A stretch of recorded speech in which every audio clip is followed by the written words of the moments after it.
Inspired by BioShock and System Shock 2, Void Bastards is a revolutionary new strategy shooter that will test your wits as well as exercise your aim. Well, it's certainly going to test YouTube's monetization system when a video title has the word bastards in it, that's for sure. Yep, Void Bastards is finally here, the first-person shooter developed by Blue Manchu, which is a team comprised of people who used to work for Irrational Games. In case that doesn't sound too familiar, these are the guys who worked on System Shock 2 and more recently the BioShock games.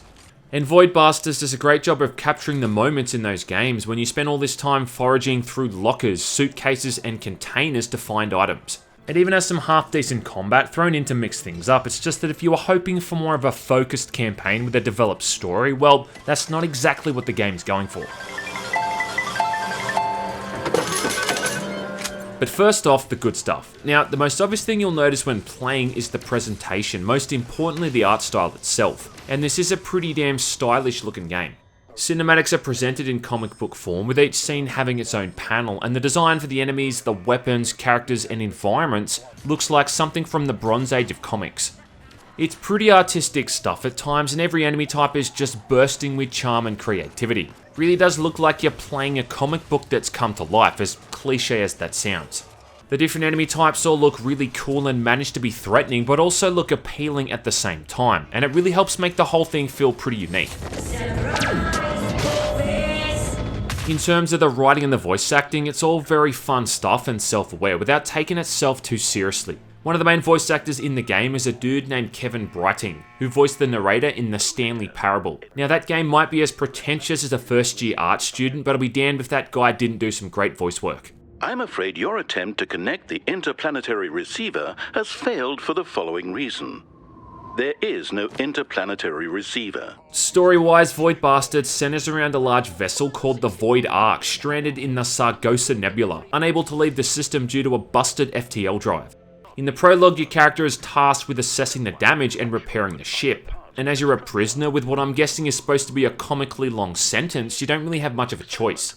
Guess I should mention the game takes place at some point in time where technology's allowed people to be dehydrated and turned into powder, stored in these tiny bags for easy transport. Like, what a time to be alive. Anyway, don't get too attached to this character because one of the main mechanics of the game is that every time you're killed, you restart again with an entirely new person to play as. And not too long into the prologue, you buy the farm for the first of many times. Note to self.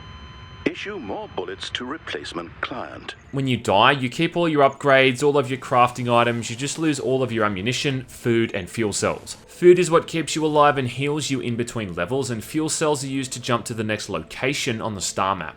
Void Bastards also does that whole rogue legacy thing where each character has their own unique traits and attributes.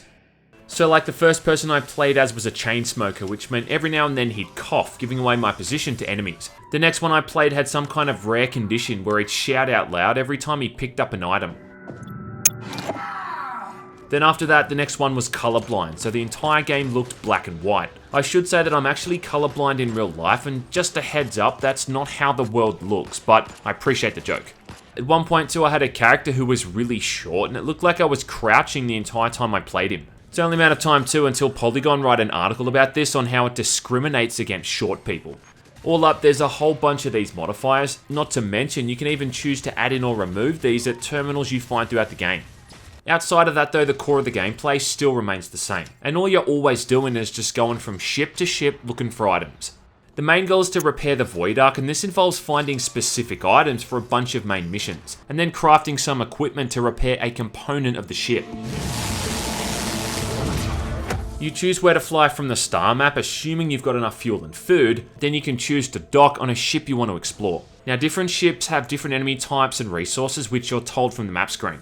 Then once you've docked on that ship, you just run from room to room, collecting as much shit as possible before your air supply runs out. Often you might have to turn the power back on, but that's about it. Each ship has schematics you can download from the helm to show the location of all the loot, making it even easier.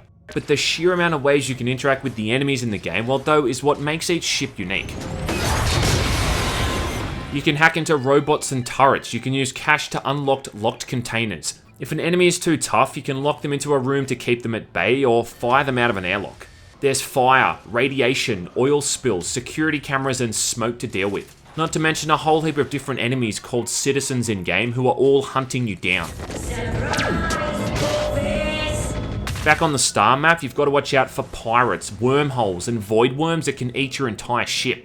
You can even skip ships entirely if you want to, like not every ship has something you need or enemies you really want to fight, so skipping them is entirely an option that player has, and it's actually kind of advisable at times.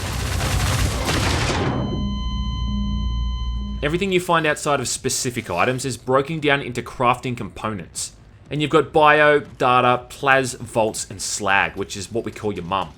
All of this crap can be used for crafting specific items or weapons, or you can find those items by themselves in containers if you're lucky. And these are items like drills, compressors, duct tape, and testicles. Yeah, really, testicles. Early on in the game, the grinding for resources can seem kind of ludicrous. Like to make a pistol upgrade, you'd need to have both a colon irrigator and whiz rocks. Yes, there's an item in game called a colon irrigator. Anyway, the colon irrigator needs 40 bio, 80 plas, and 40 slag. For the whiz rocks, you also need 80 bio as well as 80 volt. Early on though, resources in some of the ships only drop maybe a dozen or so of each resource. And then keep in mind on top of that, you still need these components for the couple dozen or so other upgrades. See where I'm going with this? It's kinda nuts. Yeah, I think so. Now for me personally, I don't really mind that grindy aspect of the gameplay. In fact, my favourite parts of games like System Shock 2 and BioShock was when I could just explore at my own leisure like a total kleptomaniac, and loot everything I could get my hands on. But make no mistake, this is very grindy early on, and you're going to spend a bit of time smashing out the components you need. Even then, once the upgrades start rolling in and you've got this abundance of resources, it's not going to really change the focus of the game. The main goal ultimately is just to keep looting ships and finding that next item or crafting that next weapon. And in terms of the shooting, look, Void Bastards feels pretty good and it has a decent amount of weapons to mix things up. The concept is that you're supposed to see what enemies are on each ship and then arm yourself accordingly, assuming of course you've got the right weapon for the job and enough ammo. You can only choose one gun for each slot, of which you've got 3. With the first weapon slot, you've got the regulator, which is just like a basic pistol. Then there's the stapler, which is a shotgun. The riveter is like your machine gun, the nebulator is the rocket launcher, and the toaster is sort of a railgun.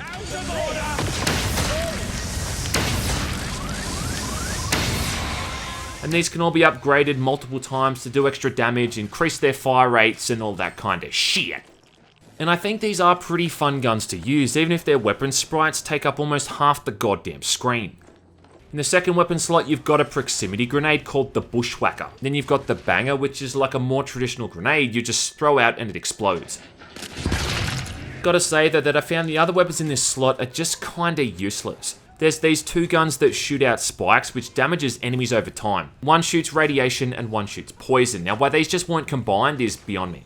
Anyway, the problem is that it takes so long to kill something before these are fully upgraded that they're just not all that useful. I mean, you've got a constantly dwindling air supply and you don't really want to be standing around for a minute waiting for something to die a slow, poisonous death. But even then, when they become more effective through upgrades, you've just got far better guns by that point. The clusterfuck though is one of the most bizarre weapons I've seen in a video game in recent years. Now this thing is a cluster of bombs that the player throws out. And then literally like 5 or so seconds later, the whole thing detonates and shoots mini bombs in all directions. The base version of this gun is so goddamn useless. Like the fuse time is so long that it just removes any kind of worth this weapon might have had. Excuse me.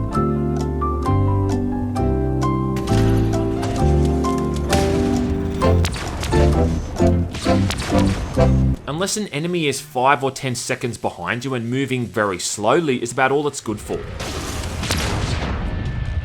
Now the upgraded version has a much reduced fuse time, which does help, but it's just way less effective than shooting something with a more traditional weapon.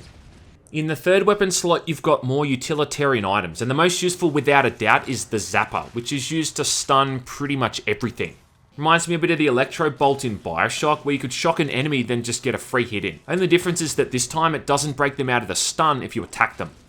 With this thing you can zap turrets and robots and hack them, you can destroy security cameras, or just stun enemies and kill them. When fully upgraded, it even chains to nearby objects, like it's a beast. Another good one's this explosive robo-kitty that distracts enemies, making them chase after it before it blows up, often killing whatever's nearby.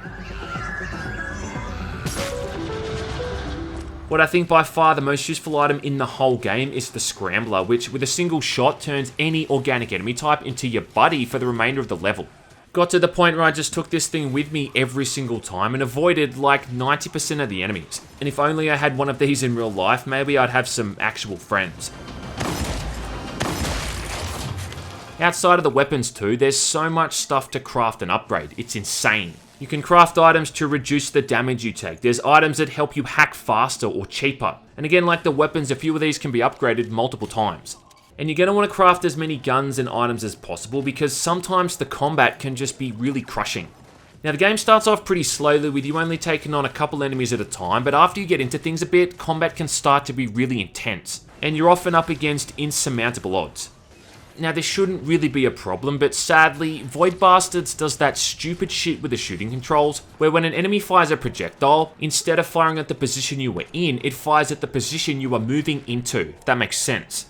So say that if I'm strafing to the right, it's going to fire a little bit ahead of me to catch me in the position I'm moving to. Compare this to like 90% of all other first-person shooters, like Doom and Quake, where it's based around the position you were in, not the position you were going to be. In fact, for certain enemy types, I don't even think it's possible to avoid their attacks. I think it's almost misleading the way the combat works, and you're better off treating enemies like hit scanners. Maybe this was done intentionally though. I mean, this is how attacks worked in System Shock 2, for instance, with enemies like the cyborg assassins. A weapon like the bouncer would have been useful here, which is one that lets you bounce projectiles back at enemies. But instead though, the bounce back is completely random, so there goes that solution. On some level, I think the developers kind of knew about this, because eventually you've got so many health points that it doesn't really matter if you're taking a bazillion hits from some of the weaker enemy types, because you've just got so many hit points to spare. Honestly, I would have rathered if I only had 10 health points, but enemies had attacks that could actually be avoided, instead of being this big lumbering damage sponge that walks around soaking up attacks like it's a mere nuisance. There's enemy types that also need specific weapons or items to be defeated, like this bunch of floating heads that make this noise like a porno movie being played backwards. Not that I'd know what that sounds like, of course. And the best way to beat these things is by using explosives, which kills them all in a single hit. Another one is this executive looking bitch with an indestructible shield. And the only way to kill her is to get behind her where she's vulnerable, which is kind of easier said than done because of how tight some of the corridors can be. Or you can hit her through the shield with the rad spiker, which is one of the few good uses that weapon has. Or use splash damage from the nebulator or explosives to take her out as well. And I do kind of like the fact that the game is punishing to the extent that it forces you to arm yourself accordingly before coming up against these enemies, even if they are as annoying as a mosquito getting stuck inside your pee hole. I think it's even more annoying when pirates attack your ship because for some reason they don't fight with the other citizens, which really makes no sense and kind of seems like a missed opportunity. Watching these two groups go at it, with you caught in the middle, would have just been awesome and led to some really cool cat and mouse situations.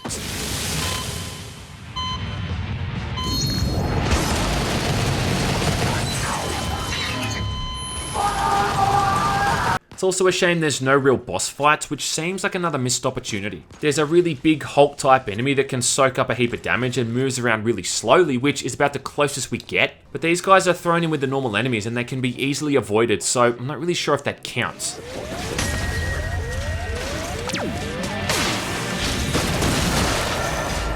The ultimate question is, should you buy Void Bastards? And look, that's really not a yes or no answer. It looks like we need to kick around some motivational strategies. I think if you can accept that probably 50% of the gameplay is going to be going around and pressing interact with containers, and the other 50 or so percent being engaged in combat, well, then yeah, you're probably going to have some fun with it. It also seems to be designed for replayability, with achievements for finishing the game on the hardest difficulty without dying once. So at least completionists are going to have a lot of fun working their way through all that stuff. Finishing it for the first time, and by that I mean finishing the main story missions and getting all of the upgrades, took me about 10 hours. Now I'm told I finish games super quickly, so for some people it could be more than that, but if you are just racing for the finish line, well, I reckon it could be half that time easily.